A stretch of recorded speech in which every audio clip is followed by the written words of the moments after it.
بسم اللہ الرحمن الرحیم۔ قرآن مجید کے بارے میں جو مختلف غلط فہمیاں پائی جاتی ہیں، اس سلسلے میں جس غلط فہمی کا آج ہم تذکرہ کریں گے اس کا تعلق سورہ کوثر کے پڑھنے کے فضائل کے حوالے سے ہے۔ یہ بات معلوم و معروف ہے کہ صورتوں کے فضائل کے حوالے سے ہماری بعض تفسیر کی جو کتابیں ہیں وہ یہ بات بیان کرتی ہیں کہ اگر ہم یہ فلاں سورہ پڑھیں گے تو اس کے نتیجے میں ہمیں فلاں ثواب یا فلاں اجر ملے گا، یا فلاں اس کے بدلے میں اللہ تعالیٰ کی طرف سے ہمیں فضل ملے گا۔ یہ اکثر و بیشتر روایات وہ ہیں کہ جو یا تو موضوع ہیں یا بالکل کمزور ہیں، اور نبی صلی اللہ علیہ وسلم سے ان کی جو نسبت ہے وہ بہت ہی مشکوک ہے اور ناقابل اعتبار چنانچہ یہ ٹھہرتی ہیں۔ جہاں تک سورہ کوثر کا تعلق ہے، جس سورہ کو آج ہم زیر بحث لا رہے ہیں، اس کے بارے میں جو روایت ہے یہ ابی بن کعب رضی اللہ عنہ سے ہے، اور یہ الواحدی نے اپنی تفسیر الوسیط میں اس کو نقل کیا ہے، اور اس کے الفاظ یہ ہیں کہ یہ جو نبی صلی اللہ علیہ وسلم سے منسوب ہیں کہ من قرأ سورہ انا اعطیناک الکوثر سقاہ اللہ عز وجل من انہار الجنہ واعطى من الاجر 10 حسنات بعدد کل قربان قربہ العباد من المسلمین فی یوم عید وکل قربان ما یقربونہ من اہل الکتاب والمشرکین۔ یعنی اس کے جو سادہ ترجمہ ہے وہ یہ ہے کہ جو شخص بھی سورہ کوثر کی تلاوت کرے گا اس کو اللہ تعالیٰ جو ہیں جنت کی جو نہریں ہیں ان میں سے ان کو پلائے گا، اور اس کو 10 نیکیوں کا اجر دے گا۔ اور یہ سب کچھ جو ہے یہ کس کے عوض ہوگا؟ یعنی ہر اس قربانی کے عوض، یعنی جو کہ مسلمان عید کے دن کریں گے، اور جو کہ مشرکین اور اہل کتاب جنہوں نے جو جتنی قربانیاں کی ہوں گی، گویا کہ ہر قربانی جو مسلمانوں نے کی ہے اپنی عید کے دن، اور ہر قربانی جو کہ مشرکین اور اہل کتاب نے کی ہے، ان کے عوض اللہ تعالیٰ یہ کہہ رہے ہیں کہ 10 نیکیاں جو ہیں وہ مسلمانوں کو اس شخص کو دی جائیں گی جو سورہ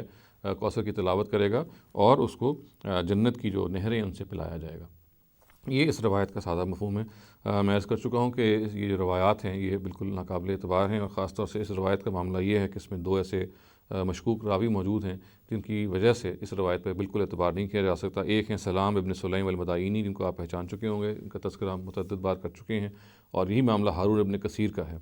ہارون ابن کثیر کو مجہول کہا گیا ہے ابن ابی حاتم نے اپنی کتاب میں اپنے والد کی طرف سے نقل کرتے ہوئے، اور سلام ابن سلیم المدائنی جو ہیں ان کے بارے میں تہذیب الکمال کے جو کامنٹس ہیں جو حافظ مزی نے ظاہر جو اس کے مصنف انہوں نے ریکارڈ کیے ہیں، تو انہوں نے بتایا ہے کہ جو بڑی حدیث کی جو اتھارٹیز ہیں انہوں نے سلام کے بارے میں کیا تبصرے کیے ہیں۔ چنانچہ یحییٰ ابن معین یہ کہتے ہیں کہ لیس بشیء، اور ایک اور موقع پہ کہتے ہیں کہ لا یکتب ضعیف لا یکتب حدیثہ، یعنی ان کی کوئی حیثیت نہیں ہے، یہ کمزور ہیں، اور ان کی جو روایات ہیں اس قابل نہیں ہے کہ وہ درج کی جائیں۔ اسی طرح سے محمد بن عبداللہ بن عمار الموصلی یہ کہتے ہیں کہ لیس بحجہ، اور ابراہیم بن یعقوب الجزجانی یہ کہتے ہیں کہ غیر ثقہ، یعنی ثقہ ہرگز نہیں ہے۔ ابو زرع اور ابو حاتم کہتے ہیں کہ ضعیف، اور امام بخاری ان کے بارے میں ایک جگہ پہ یہ کہتے ہیں کہ ترکوہ، لوگوں نے ان کو ترک کر دیا ہے۔ امام نسائی ان کو متروک کہتے ہیں، اور ایک اور جگہ پہ ان کے الفاظ یہ ہیں کہ لیس بثقہ ولا یکتب حدیثہ، اور ابو القاسم البغوی یہ کہتے ہیں کہ ضعیف الحدیث جدا، یعنی یہ حدیث کے معاملات میں نہایت کمزور ہیں۔ اور عبد الرحمن بن یوسف بن خراش یہ کہتے ہیں کہ یہ متروک ہیں، اور ایک اور موقع پہ جو الفاظ ان کے بارے میں ہیں وہ یہ ہیں کہ کذاب ہیں، یہ انتہائی چھوٹے آدمی ہیں۔ تو یہ تفصیلات ہیں سلام ابن سلیم کے بارے میں جو کہ ہمارے ہاں روایت جو رجال کتابیں ہیں ان میں بیان کی گئی ہیں۔ چنانچہ اس سلسلے میں ہمیں بہت متنبہ رہنا چاہیے، بہت بیدار رہنا چاہیے کہ جو بھی روایات ہم پڑھ رہے ہیں ان کی سند کی ہم ضرور تحقیق کر لیں، اور یہ دیکھ لیں کہ نبی صلی اللہ علیہ وسلم سے کیا وہ صحیح طور پہ بیان بھی ہوئی ہیں کہ نہیں ہوئیں۔ میں نے عرض کیا کہ واضح ہو جاتا ہے کہ سورہ کوثر کے حوالے سے جو یہ روایت بیان ہوئی ہے